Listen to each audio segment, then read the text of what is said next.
नमस्कार, आज की खबर में आपका स्वागत है। मैं हूं आपके साथ शिखा मेहरोत्रा। आप सभी को रंगों के त्योहार होली की ढेर सारी शुभकामनाएं। रंगों और खुशियों का त्योहार होली, जिसमें सब मनमुटाव भूलकर एक दूसरे को गले लगाते हैं, तमाम नकारात्मकता को होलिका की अग्नि में दहन कर देते हैं। लेकिन ये तभी कारगर होता है जब आप उचित समय पर उचित सामग्री के साथ अच्छे मन से होलिका में तमाम नकारात्मकता को स्वाहा करें। लेकिन कैसे आपको पता चले कि कौन सा समय सही है, कौन कौन सी सामग्री आपको होलिका में डालने से आपके घर में सुख शांति और समृद्धि की बरसात होगी, कौन से वो उपाय हैं जिससे आपकी खुशियों में चार चांद लग जाएगा और आपके घर होगी खुशियों की बरसात। तमाम जानकारी देने के लिए हमारे साथ मौजूद है पंडित राजेंद्र जोशी जी, जिनसे जानेंगे कि कौन से उपाय करें जो हमारे घर में सुख समृद्धि और खुशियों का आगमन हो, हमारे जीवन में खुशी के रंग भर जाएं। तो हमारे साथ मौजूद हैं पंडित राजेंद्र जोशी जी। तो पंडित जी, आपका बहुत बहुत स्वागत है आज की खबर में। सबसे पहले तो आपको रंगों के त्योहार होली की ढेर सारी शुभकामनाएं। तो यूं तो होली कई मायनों में खास है, रंगों का प्यार का ये त्योहार है, साथ ही नकारात्मकता को अग्नि में भस्म करने का भी त्योहार है। लेकिन हमारे दर्शक ये जानना चाहते हैं कि वो कौन सी शुभ घड़ी है जब अग्नि की पूजा करी जाए, जब होलिका दहन किया जाए और किस तरह से पूजा करी जाए जो उनके जीवन की नकारात्मकता है वो अग्नि में भस्म हो जाए।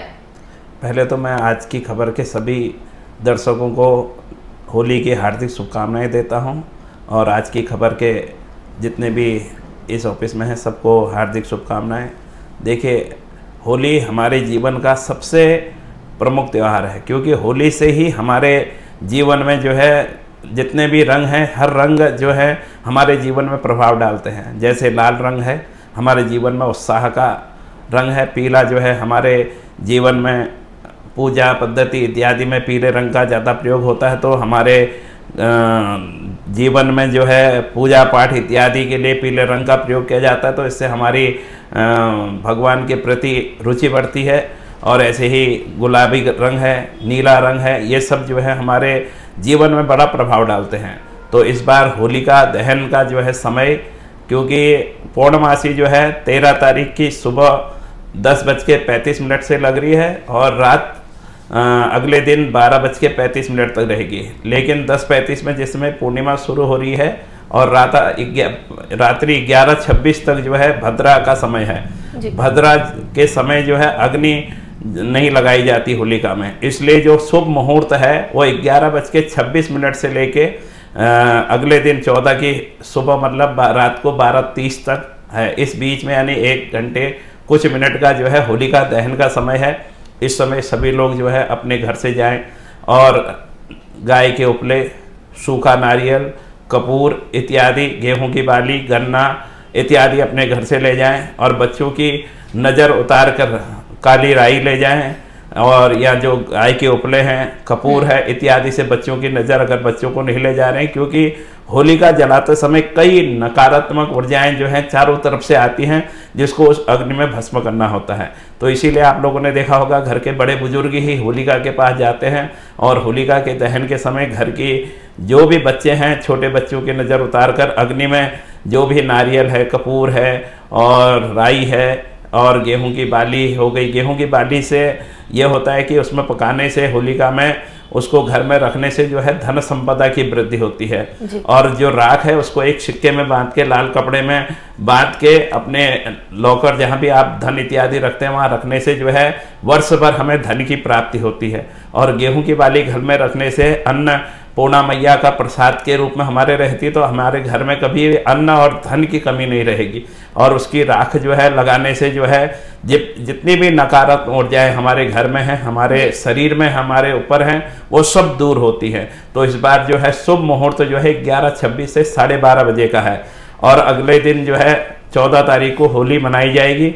कई राज्यों में 15 को भी मनाई जा रही है, लेकिन ज़्यादा जो अवकाश है वो 14 तारीख का है। तो इसलिए जीवन में अपने को जितनी भी नकारात्मक ऊर्जाएं हैं, जो भी हमारे घर में, हमारे जीवन में, हमारे मन में जितनी भी नकारात्मक ऊर्जाएं उनको दूर करने के होलिका के पास अवश्य जाएं। गाय के उपले और कपूर और राई अपने सिर से आज 7 बार 9 बार घुमाकर जो है, या अग्नि की परिक्रमा 7 या 9 बार लगाकर जो है डालने से सभी नकारात्मक ऊर्जाएं हमारे ऊपर से चली जाती है और हमारा जीवन जो है वह पॉजिटिव एनर्जी से भर जाता है। जी पंडित जी, आपने ये तो बता दिया कि किस तरह से पूजा करनी है और क्या क्या चीजें लेकर जाएं, लेकिन इनके बारे में भी जानना बहुत जरूरी है कि जो गाय के उपले होते हैं वो होलिका दहन में इतने महत्वपूर्ण क्यों होते हैं, ये भी जानना चाहेंगे। देखिए, गाय के उपले जो होते हैं वातावरण को शुद्ध करते हैं। गाय के जो भी उपले बनाकर जितने ज़्यादा से ज़्यादा लोग होलिका में डालते हैं, तो आसपास का जितना भी हमारे मोहल्ले का है, हमारे जिस क्षेत्र में रहते हैं, गाय के उपले, कपूर इत्यादि जलाने से जो है वहाँ पर नेगेटिव एनर्जी दूर होती है और वातावरण शुद्ध होता है। तो इसीलिए होली के बाद आप देखते हैं कि एक वातावरण में जो है अलग सा अच्छा लगता है और एक लगता है कि हमारे क्षेत्र में एक अलग सी आबोहवा चल रही है। तो ये सब उसी नकारात्मक ऊर्जा को दूर करने के लिए गाय के उपले, कपूर इत्यादि जो है अग्नि में डाली जाती है। और कई लोग आजकल मैंने देखा है दरवाजे, खिड़की, पुराने कपड़े इत्यादि, अपने घर का कूड़ा इत्यादि डालते हैं, तो इसको नहीं डालना चाहिए। होलिका जो है शुद्ध रूप से जंगल से लाई हुई लकड़ियों से बनाएं और उसमें किसी प्रकार के पुराने वस्त्र, दरवाजे, खिड़की इत्यादि जो भी घर की पुरानी वस्तुएं हैं उनको कदापि मत डालिए, उससे जो है अच्छा नहीं होता है। इसलिए जो होलिका है वो बड़े शुद्ध लकड़ियों से बनाएं और शुद्ध वातावरण में उसको जलाएं और ब्राह्मणों के सानिध्य में उसको जलाएं। और ओम होलिकाय नमः, ओम प्रहलादाय नमः, ओम नरसिंहाय नमः, इन मंत्रों का जप करते रहें। विष्णु सहस्र नाम का पाठ करें और शिव जी का जो मंत्र है त्र्यंबकम यजामहे सुगंधिम पुष्टिवर्धनम उर्वारुकमिव बंधनान् मृत्यो मोक्षी मामृतात् मृत्युंजयाय नमः, इस मंत्र का जाप करने से होलिका के समक्ष जो है मृत्यु बाधा भी दूर हो जाती है। और प्रभु की कृपा, भगवान विष्णु का सहस्र नाम का पाठ करने से भगवान विष्णु की कृपा हमारे जीवन में, हमारे बच्चों पर, हमारे घर पर हमेशा बनी रहती है। इस प्रकार जो है होलिका में पूजन करना चाहिए। जी पंडित जी, आपने तो ये भी बता दिया कि क्या नहीं करना चाहिए, लेकिन इस बार एक बात की चर्चा बहुत हो रही है कि इस बार की होली कई मायनों में खास है। जो भी इस बार होली का विधि विधान से पूजन करेगा उसके घर धन समृद्धि आएगी। आखिर ऐसे कौन से उपाय करें लोग जिसकी वजह से उनके घर पैसों की बरसात हो, उनके जीवन में खुशियों के रंग भर जाएं? देखिए, सबसे पहले तो आप होलिका के समक्ष जाएं। जो भी टाइम है 11:26 से लेकर 12:30 बजे का, उससे पहले होलिका न जलाएं। 11:26 से 12:30 बीच का शुभ मुहूर्त है। इसी में जो है हर लोग जो है होलिका दहन करें। होलिका दहन से पहले जो है चारों तरफ जो है अबीर गुलाल से होलिका को सजाएं, पतंगी आदि से जो है होलिका को सजाएं और उसके बाद जो है कपूर इत्यादि प्रचुर मात्रा में रखें। हर जने अपने अपने घर से कपूर ले जाएं, गाय के उपले ले जाएं और इन सब सामग्रियों के साथ जो है आप राई ले सकते हैं बच्चों की नज़र उतार के होलिका में डालने के लिए।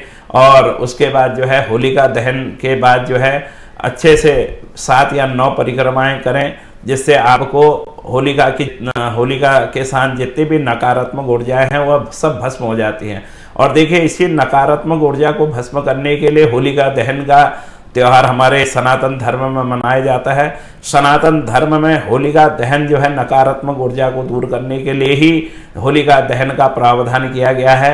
और इस दिन जो है भगवान प्रहलाद जो है होलिका उनको लेकर बैठी थी और होलिका, क्योंकि उनको आशीर्वाद था कि वो अग्नि में नहीं जलेंगे, लेकिन जब आदमी सच्चा होता है तो वो किसी भी रूप से नहीं जलता और नकारात्मक ऊर्जाएं जो है कितनी भी प्रभावशाली हों वह भस्म हो जाती हैं। तो प्रहलाद जो है सत्यवादी थे, तो होलिका असत्यवादी थी, इसलिए होलिका जलकर भस्म हो गए और प्रहलाद सकुशल बाहर आ गए। तो इसी पर अच्छाई पर जो बुराई पर अच्छाई की जीत है, इसी के रूप में जो है होलिका मनाई जाती है। और इसी प्रकार जो है आप पूजन करें अच्छे से। जो एक मंत्र है होलिका दहन के समय का, वो मंत्र भी मैं आपको बता देता हूँ। उस मंत्र को पढ़ने से जो है घर की व्याधियाँ, घर की नकारात्मक ऊर्जा और घर में धन अन्न की जो है बराबर वृद्धि होती रहती है। वर्ष भर हमारे ऊपर भगवान विष्णु, भगवान शिव, भगवान प्रहलाद, भगवान नरसिंह का आशीर्वाद हमारे ऊपर बना रहता है। मंत्र इस प्रकार से है, ओम अहकूटा भयत्रस्ते कृत्वाम तव होलीम बालिसे अतस्त्वाम पूज्यासामि भूति भूति प्रदायनम। इस मंत्र को पढ़ने से जो है घर में रोग दूर होते हैं, घर में किसी प्रकार की अशांति है वो दूर होती है, और घर में धन की वृद्धि होती है, अन्न की वृद्धि होती है, और हमारी सभी कामनाएं जो है वो पूर्ण होती है। बिल्कुल। कितनी बार इस मंत्र का जाप करना है? आपने इतना अच्छा मंत्र बताया है हमारे दर्शकों को, तो ये भी बता दीजिए कितनी बार जाप करें, वो कौन सा शुभ समय है जिस वक्त जाप करने से लाभान्वित होंगे हमारे दर्शक? होलिका दहन के समय जो है इस मंत्र को पढ़ने से जो है, और अगर जो लोग मंत्र न पढ़ सकें वो ओम होलिकाय नमः, ओम प्रहलादाय नमः, ओम नरसिंहाय नमः, इन 3 मंत्रों का जितनी बार आप फेरे लगा रहे हैं, 7 बार 9 बार, उतनी देर जो है इन मंत्रों का जाप करने से जो है सभी प्रकार की कामनाएं आपकी पूर्ण होंगी, और आपके घर में किसी प्रकार की अशांति, रोग, कष्ट, क्लेश इत्यादि नहीं रहेगा, और आपकी सब कामनाएं जो हैं वो पूर्ण होंगी। पंडित जी, घर में कौन कौन इस होलिका के पूजन को कर सकता है? पूरे घर को मिलकर करना चाहिए, या फिर हम देखते हैं कि कई बार घर के बड़े बुजुर्ग जाते हैं या फिर पुरुष जाते हैं, और या फिर सुहागन महिलाएं होती हैं वो जाकर होलिका के पूजन करके आ जाती हैं, लेकिन क्या कुंवारी लड़कियां भी पूजन कर सकती हैं होलिका का? किस तरह से पूजन कर सकती हैं, और कुंवारी लड़कियों को इस पूजन से क्या लाभ मिलते हैं? देखिए, होलिका दहन में सब लोग जा सकते हैं, परिवार के लोग। तो ऐसा पहले कहा जाता था कि बच्चे रात को डरेंगे, इस वजह से बच्चों को नहीं ले जाया जाता, लेकिन आज सब व्यवस्थाएं हमारे पास हैं, बिजली, लाइट इत्यादि। अगर होलिका दहन हो रहा है तो सब परिवार आपको होलिका दहन में जाना चाहिए, और सभी बच्चों की वहीं पर नज़र उतार कर राइस को बच्चों के ऊपर से 3 बार घुमाकर 5 बार घुमाकर अग्नि में डालना चाहिए, जिससे बच्चों पर जो भी नज़र है, बुरी नज़र है, वो सब दूर हो जाती है। अपने ऊपर से, अपने परिवार के ऊपर से काली राई जो है उतार कर होलिका में डालें, और उसके बाद गाय के उपले जो बाज़ार में मिल रहे हैं माला बनी हुई, उनको भी घुमाकर जो है अग्नि में डालें। कपूर डालने से जो है वातावरण शुद्ध होता है, तो कपूर का प्रयोग जो है अवश्य करना चाहिए। जितना से ज़्यादा हो सके कपूर का उपयोग जो है होलिका में अवश्य करें। और होलिका जलते समय जो है घर की कोई भी अशुद्ध वस्तु, कोई पुराना पटरा पड़ा हो, दरवाज़ा पड़ा हो, खिड़की पड़ी हो, इन चीज़ों का इस्तेमाल जो है कदापि नहीं करना चाहिए। खरीद कर जो है अच्छी लकड़ियाँ लाएं, अच्छे से होलिका को बनाएं, और उसके बाद जो है उनका अच्छे से पूरा रंग रोगन करें, अच्छे से उनको सजाएं, अच्छे प्रकार से जो है अबीर गुलाल से चारों तरफ सजाएं, और उसके बाद जो है सभी को अबीर गुलाल लगाने के बाद, टीका इत्यादि करने के बाद जो है शुभ मुहूर्त में होलिका प्रज्वलित करें। उसके बाद जो है उसका पूजन, यानी आप उसमें चंदन, रोली, अक्षत, अबीर गुलाल, फल और मिठाई इत्यादि का प्रयोग करें, और उसको अग्नि में डालें, और अग्नि के माध्यम से वो भगवान तक पहुँचे, इसका भी ध्यान रखें। इसलिए शुद्ध चीज़ें जो हैं होलिका में डाली जाती हैं। होलिका में किसी प्रकार की कोई भी अशुद्ध सामग्री कदापि न डालें, ये जो है, और अशुद्ध चीज़ें डालने से जो है अशुभ परिणाम मिलते हैं। इसलिए शुभ चीज़ें ही जो है होलिका में दहन करें। और जो आपने कहा कुंवारी कन्याएं अगर जाएं तो ऐसा होता है कि कुंवारी कन्या अगर होलिका का पूजन करें तो उनको मनचाहा वर मिलता है, और उनके जीवन में जो भी, चाहे नौकरी पेशा मांगने के लिए उनकी इच्छा हो, और अन्य किसी प्रकार की जो भी उनकी इच्छा हो, वह सब होलिका दहन के समय जो है होलिका के 7 या 9 चक्कर लगाने से जो है पूर्ण होती है, और घर में खुशहाली वर्ष भर बनी रहती है, और सब कामना हमारी पूर्ण होती है। जी पंडित जी, देखिए अभी आपने बताया कि नकारात्मक ऊर्जा अपने चरम पर होती है इस दिन, और घर की नकारात्मकता को ही नजर उतार कर इस अग्नि में दहन किया जाता है। लेकिन जब नकारात्मकता अपने चरम पर होती है, काली शक्तियां अगर अपने चरम पर होती है, तो क्या इस दिन जादू टोने भी खूब होते हैं? कैसे इनसे बचा जा सकता है?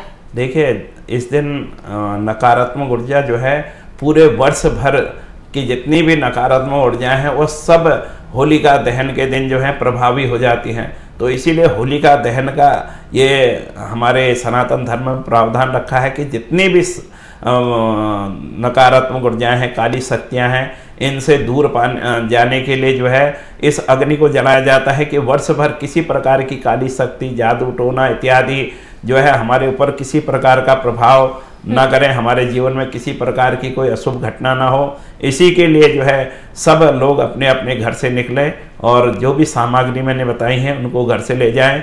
अगर बच्चों को नहीं ले जा रहे तो बच्चों के ऊपर से राई और गाय के उपले घुमाकर जो है वहाँ ले जाए और वहाँ जाकर जो है होलिका में जब अग्नि प्रज्वलित हो रहा है उसके बाद परिक्रमा करने के बाद उनको डाल दें, जिससे घर की नकारात्मक ऊर्जा, बच्चों के ऊपर जो भी नज़र है, जादू टोना है या किसी प्रकार की अन्य तांत्रिक शक्तियाँ जो हैं वो सब अग्नि में डालने से भस्म हो जाती है। इसीलिए अग्नि में कोई भी चीज़ डाली जाती है वो भस्म हो जाती है।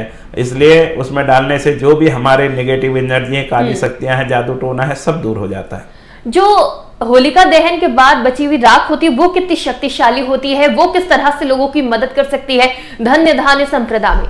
देखिए, सुबह जब अग्नि शांत हो जाए तो होलिका जिस स्थान पे आप गए थे वहाँ पर जाएं, थोड़ी सी राख लें और उसको एक लाल कपड़े में बांधकर जो है पहले तो पूरे घर को लगा दें उसका टीका। उसके बाद जो है जहाँ पर गेहूं की बालियाँ जो आप रात को ले गए थे गन्ने में बांधकर, उन गेहूं की बालियों को अपने अन्न भंडार में रखें और उसके बाद जो राख है उसमें 2, 4 या 5 सिक्के रखकर जो है लाल कपड़े में बांधकर जहाँ अपना पैसा रखते हैं, तिजोरी है, वहाँ रख दें। और कभी भी आपको वर्ष भर जो है किसी प्रकार की तंगी का सामना नहीं करना पड़ेगा और अन्नपूर्णा मैया का आशीर्वाद हमारे रसोई में जो है हमेशा बना रहता है। जो भी लोग आए वो भरपेट भोजन कर जाएं और परिवार में रहने वाले लोगों का जो है भरपेट भोजन जो है उनको मिलता रहे। यही अन्नपूर्णा मैया की कृपा है और अन्नपूर्णा मैया की कृपा जो है होलिका की जो गेहूं की बालियां हम उसमें सेकते हैं उनको रखने से अन्नपूर्णा की मैया की आशीर्वाद जो है वर्ष भर हमारे पर बना रहता है। ग्रह नक्षत्रों की चाल क्या कहती है पंडित जी? कितने सालों बाद ये संयोग आ रहा है जो लोगों का खजाना भर देगा? देखिए, इस बार कई वर्षों बाद ऐसा संयोग होलिका दहन के समय बन रहा है जिससे हमें सुख शांति मिलेगी। 12 राशियों में जो है इसका प्रभाव रहेगा और 12 राशियां जो हैं वह इस समय होलिका जिस दिन दहन होंगी उस दिन से उनके ऊपर से किसी प्रकार की नकारात्मक ऊर्जा नहीं रहेगी और जो भी भगवान की कृपा है, भगवान भोलेनाथ की, भगवान विष्णु की, भगवान नरसिंह की, भगवान प्रहलाद की, उनके ऊपर कृपा बनी रहेगी और किसी प्रकार का भी जो भी अरिष्ट ग्रह हमारी कुंडली में है वो सब दूर होते हैं। शुभ ग्रह हमको और अधिक फल देंगे। इस होलिका दहन से हम यही कामना करेंगे और होलिका दहन जो है कई वर्षों बाद ऐसा संयोग बन रहा है कि 12 राशियां जो हैं इसके अंतर्गत आएंगी और 12 राशियां के लिए ये शुभ समय है। पंडित जी, जब 12 राशियों की बात हो रही है तो जो 12 राशि के जातक है वो इस बात को सोचकर भी चिंतित है कि इसी दिन यानी होली वाले दिन चंद्र ग्रहण लग रहा है, तो क्या इसका कोई नकारात्मक प्रभाव होगा? क्योंकि ये भी माना जा रहा है कि ये भारत में दृश्यमान नहीं है, तो इससे कोई असर पड़ेगा क्या किसी भी राशि को? नहीं, इस बार भारत के किसी भी कोने से यह चंद्र ग्रहण जो है वो नहीं दिखाई देगा, तो इसलिए इसका भारत में किसी प्रकार का कोई भी सूतक नहीं लगेगा, किसी प्रकार के पातक नहीं लगेगा और किसी भी राशियों पर जो है इस चंद्र ग्रहण का कोई भी प्रभाव नहीं रहेगा। इसलिए इसका विदेशों पर प्रभाव रहेगा, भारत में किसी प्रकार का कोई प्रभाव नहीं रहेगा और किसी प्रकार का सूतक भी भारत में नहीं लगेगा। इसकी चिंता बिल्कुल मत करिए, भारत में कहीं से भी किसी भी कोने से जो है यह ग्रहण नहीं दिखाई देगा। पंडित जी, जैसे कि दिवाली के समय लोग शॉपिंग करते हैं, खरीदारी करते हैं और कई ऐसे लोग पंडित भी हैं जो बताते हैं कि क्या खरीदना अच्छा रहेगा, शुभ रहेगा, लेकिन होली के वक्त ये कहा जाता है कि आप किसी भी चीज की खरीदारी ना करें, आप किसी चीज में निवेश ना करें, तो सही क्या है? क्या त्योहारों पर निवेश करना, खरीदारी करना सही है? क्या गाड़ी खरीदी जा सकती है? क्या बर्तन खरीदे जा सकते हैं या फिर होली के समय कुछ खरीदना नहीं चाहिए? क्योंकि होली के समय जितने भी बड़ी बड़ी कंपनी है वो अपनी सेल बढ़ाने के लिए अच्छे अच्छे ऑफर निकालती हैं, लोगों को आकर्षित करती है, अपनी तरफ आकर्षित करती हैं, लेकिन जो हमारे शास्त्र हैं वो क्या कहते हैं? खरीदारी करनी चाहिए, क्या खरीदना चाहिए, क्या नहीं खरीदना चाहिए? देखिए, होलाष्टक जब से शुरू हो जाता है, इस बार आपकी 14 की होली है तो 7 तारीख से होलाष्टक लग गया है, तो इन 8 तारीखों में 8 दिन जो होलाष्टक के हैं इनमें कोई भी सामान नहीं खरीदा जाता है, क्योंकि इनमें जो भी सामान खरीदा जाता है उसको अशुभ माना जाता है। शादियां नहीं होती हैं, कोई भी शुभ कार्य, गृह प्रवेश इत्यादि नहीं होते हैं, क्योंकि इन 8 दिनों में जो है नकारात्मक ऊर्जा जो है अपने प्रबल रहती हैं और इसीलिए 8 दिनों में किसी प्रकार का कोई भी शुभ काम जो है वह घर में नहीं करना चाहिए, किसी प्रकार की खरीदारी नहीं करनी चाहिए। रोज की आवश्यक वस्तुएं आप ले सकते हैं, लेकिन जैसे हम दिवाली में गाड़ी लेते हैं, कपड़े लेते हैं, गहने लेते हैं इत्यादि, लेकिन होली के 8 दिन पहले से जो है इन सब चीज़ों को जो है मनुष्य ने नहीं लेना चाहिए। इससे नकारात्मक ऊर्जा घर में आती है और नकारात्मक ऊर्जा जो है हमारे घर में प्रवेश कर जाती है। इसलिए इन 8 दिनों में जो है मनुष्य ने कोई भी शुभ कार्य जो है अपने घर में नहीं करना चाहिए।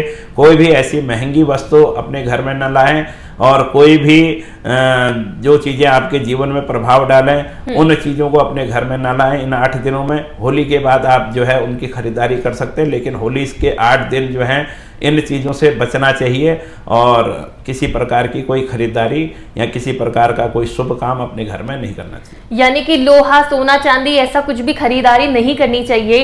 लेकिन पंडित जी, अभी आपने बताया कि कोई अच्छा काम नहीं करना चाहिए, होलिकाष्टक लग जाता है, तो होली के बाद कब अच्छे दिन शुरू होते हैं, कब से मांगलिक कार्य शुरू किए जा सकते हैं? देखिए, वैसे तो बैसाख का महीना शुरू होते ही हमारे यहाँ जो है शादी ब्याह इत्यादि शुरू हो जाएंगे, लेकिन जो हमारी इस बार माँ भगवती नवरात्रि शुरू हो जाएंगी 30 तारीख से, तो 30 तारीख के बाद से हम कोई भी सामान खरीद सकते हैं। किसी प्रकार का भी शुभ काम, गृह प्रवेश इत्यादि जो है नवरात्रि में भी करा सकते हैं और इसमें जो है किसी प्रकार का कोई क्लेश नहीं होता है और माँ भगवती की कृपा से जो है हमारे सब काम जो है निर्विघ्न पूरे हो जाते हैं, क्योंकि इस चराचर को चलाने वाली माँ भगवती है, जिनकी कृपा नवरात्रि में 9 दिन रहती है। इन 9 दिनों में कार्य करने से जो है माता की कृपा से जो है सब काम शुभ हो जाते हैं। क्या गन्ना अर्पित करना चाहिए जलती हुई होलिका में? बिल्कुल, गन्ना और गेहूं की बाली जो है जरूर अर्पण करें, जिससे घर में सुख शांति रहती है। और चावल इत्यादि भी डालने चाहिए। चावल जो है सुख शांति का प्रतीक माने जाते हैं। गेहूं की बाली जो अग्नि में जलाने से जो है अन्नपूर्णा मैया प्रसन्न होती हैं। और रंग इत्यादि डालने से जो है हम, क्योंकि रंगों का बड़ा प्रभाव हमारे जीवन में रहता है। लाल रंग जो है उत्साह का है, पीला रंग हमें भगवान से जोड़ता है, हरा, नीला, गुलाबी, बैगनी हर रंग जो है हमारे जीवन को प्रभावित करते हैं। इसीलिए हम लोग होलिका में जो है अबीर, गुलाल इत्यादि अलग अलग रंगों के अबीर गुलाल अपने उड़ाते हैं, उनको एक दूसरे से लगाते हैं ताकि हमको पॉजिटिव एनर्जी मिले, क्योंकि रंगों से ही हमको जो है वह पॉजिटिव एनर्जी मिलती है और वह हमारे जीवन को प्रभावित करते हैं। पंडित जी, होलिका दहन की पूजा करते समय किन चीजों का ध्यान रखना चाहिए ये तो आपने बता दिया, लेकिन किन रंगों से बचना चाहिए? रंगों का त्योहार है, लेकिन जीवन में रंगों का विशेष महत्व भी होता है। हर राशि के लोग अलग अलग रंगों का चयन करते हैं, उनके लिए अलग अलग रंग शुभ होते हैं। तो पूजन के दौरान कौन से रंग शुभ रहेंगे, कौन से रंगों से बचना चाहिए? ऐसा है कि रंगों का कोई 7 रंग हैं। 7 रंग जो हैं हमारे सनातन धर्म में शुभ के प्रतीक माने जाते हैं। इसलिए कोई भी रंग ऐसा नहीं है कि जो हमारे जीवन में बुरा प्रभाव डालता है। होली के दिन हर प्रकार जो 7 रंग हैं उसमें से किसी भी रंग को आप चुन सकते हैं। और सभी रंग, क्योंकि रंग का मतलब ही जीवन में आनंद देना होता है, तो इसलिए आप जितने भी अच्छे कपड़े पहनते हैं, रंगीन कपड़े पहनते हैं, तो हमारे जीवन में प्रभाव डालते हैं और हमारे व्यक्तित्व को वो प्रभावित करते हैं। व्यक्तित्व में निखार हमारे रंगों से ही आता है। तो इसलिए कोई भी रंग हो इससे मतलब नहीं है, लेकिन रंग होना चाहिए। और रंग जो है हमारे जीवन में अलग अलग प्रभाव डालते हैं, हमारे जीवन में जितनी भी निगेटिव एनर्जी है उनको दूर करते हैं और रंगों से हमारा जीवन जो है सराबोर हो जाता है। बिल्कुल पंडित जी, लेकिन अगर यहाँ पे बात करी जाए लोगों की, तो वो रंग के साथ साथ नशे के भंग में भी चूर हो जाते हैं। तो ऐसे जो लोग होली के दिन हुड़दंग करते हैं, नशा करते हैं, उन लोगों को क्या हिदायत देना चाहेंगे? क्या नशा करके पूजा करना या फिर जो है होलिका के पास जाना सही रहता है? इसका कितना दुष्प्रभाव हो सकता है, इस बारे में भी जानकारी चाहेंगे। देखिए, शास्त्रों में लिखा है होलिका के दिन से लेके होलिका तक जो है मांसाहार नहीं करना चाहिए और किसी प्रकार का जो मदिरापान है वो नहीं करना चाहिए। इससे जो है हमारे ऊपर जो है जितनी भी खराब शक्तियां हैं वो जीवन में प्रभाव डालती हैं। तो इसलिए इन चीज़ों से बचना चाहिए, मांसाहार से, मदिरा से, इन चीज़ों से बचकर जो है कभी भी होलिका के समक्ष जो है मांस खा के, मदिरा पी के इत्यादि गलत कार्य, जैसे मैंने आपको बताया अपने घर के कई लोग पुराने कपड़े होलिका में डाल देते हैं, पुराने वस्त्र डाल देते हैं, पुरानी लकड़ियों को डाल देते हैं। इस प्रकार के कार्यों से बचना चाहिए, क्योंकि हमारे जीवन में प्रतिकूल असर डालते हैं। इसलिए इन चीज़ों को होलिका के समय, होली के दिन नहीं करना चाहिए। उस दिन सबके साथ बड़े प्यार से मिलें, एक दूसरे को गले लगाएं, एक दूसरे को अबीर गुलाल लगाएं, रंगों से एक दूसरे के ऊपर रंग घोल कर डालें। और सफ़ेद वस्त्र जो है होलिका के दिन पहनने से बड़ा महत्व है, क्योंकि सफ़ेद रंग में हर रंग मिल जाता है और वह सफ़ेद रंग जो है सब रंगों को अपने अंदर समावित कर लेता है। इसलिए सफ़ेद रंग के वस्त्र पहनने का प्रावधान है। और किस लिए कि सफ़ेद रंग जो है सारे रंगों को एब्जॉर्ब कर लेता है और सारे रंग उसमें मिल जाते हैं। तो इसलिए सफ़ेद वस्त्र पहनकर होली खेलने का प्रावधान इसीलिए किया गया है। और होली के दिन जो है सबके साथ प्यार से मिलें, सबके अगर दुश्मन भी है उसके साथ प्यार से मिलें, उसको अबीर गुलाल लगाएं, गले लगाएं और भाईचारे को बढ़ावा दें। जी बिल्कुल, बहुत बहुत शुक्रिया राजेंद्र जी कि आपने हमारे दर्शकों को बताया कि किस तरह से होली मनाएं, क्या करें क्या ना करें। उम्मीद करते हैं कि ये जानकारी आपके जीवन में खुशियों के रंग लेकर आएगी। पूरे विधि विधान के साथ आप पूजा करेंगे और इससे आपकी खुशियां दोगुनी हो जाएगी। तो ये थे हमारे साथ पंडित राजेंद्र जोशी जी, जिन्होंने बताया कि किस तरह से होली का पूजन करें, क्या करें क्या ना करें, कौन कौन सी सावधानी बरतें और कौन से उपाय करके आपके घर में होगी खुशियों के रंगों की बरसात। तो फिलहाल के लिए इतना ही। देश और दुनिया की तमाम खबरों के लिए देखते रहिए आज की खबर।